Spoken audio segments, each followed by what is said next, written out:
ദൈവമായ കർത്താവേ, നീ സർവശക്തനും സർവാധിപതിയും ജീവനുള്ളവനുമാകുന്നു. പിതാവിൻ്റെ ജീവനുള്ള വചനമായ നീ സഹായങ്ങളുടെ ഉറവിടവും നാശമില്ലായ്മ പ്രദാനം ചെയ്യുന്നവനും സകല അറിവിനും വിജ്ഞാനത്തിനും മേലായിരിക്കുന്നവനുമാകുന്നു. ഉന്നതമായ ദൈവത്വത്തിൻ്റെ അദൃശ്യാവസ്ഥയിൽ സൃഷ്ടികളുടെ അതിർത്തിയായിരിക്കുന്നവൻ നീയാകുന്നു.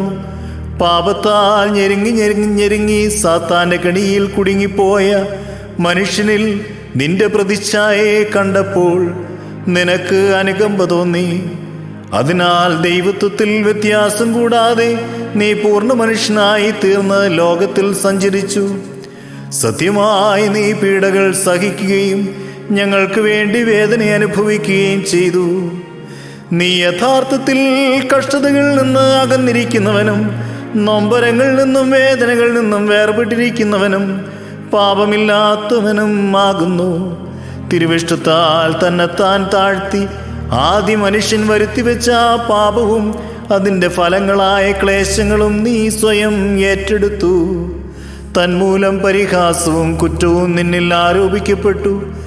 ഈ ലോകത്തിലെ നിന്റെ പ്രവർത്തനങ്ങളുടെ അന്ത്യത്തിൽ ഞങ്ങളുടെ അധർമ്മം മൂലം വർണ്ണിക്കാനാവാത്ത താഴ്മ നീ അനുഭവിച്ചു. അതിരില്ലാത്ത ശാന്തത നീ കാണിച്ചു. ഞങ്ങളുടെ രക്ഷയ്ക്ക് വേണ്ടി മൗനമായി പോരാട്ടം നടത്തി. ദീർഘദർശികൾ മുൻകൂട്ടി പറഞ്ഞ പ്രകാരമെല്ലാം സഹിച്ചു. കാരാഗൃഹത്തിൽ നിന്നോ ന്യായസിംഹാസനത്തിൻ്റെ അടുത്ത് നിന്നോ നീ ഓടിപ്പോയില്ല. ഈ സുഗന്ധധൂപം അർപ്പിച്ചുകൊണ്ട് നിന്നോട് ഞങ്ങൾ അപേക്ഷിക്കുന്നു. അസഹനീയമായ ക്ലേശങ്ങളിൽ നിന്നും ഞങ്ങളെ മോചിപ്പിക്കണമേ. പരിപൂർണമായ പശ്ചാത്താപമുണ്ടാകുവാനും നിന്റെ സങ്കേതത്തിലേക്ക് അടുത്തു വരുവാനും ഞങ്ങളെ അനുഗ്രഹിക്കണമേ.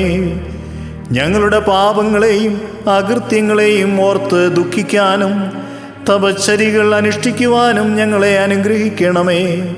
ഞങ്ങൾ വെടിപ്പോടും വിശുദ്ധിയോടും കൂടെ നിനക്കും നിന്റെ പിതാവിനും പരിശുദ്ധ റൂഹായിക്കും സ്തുതിയും സ്തോത്രവും അർപ്പിക്കും.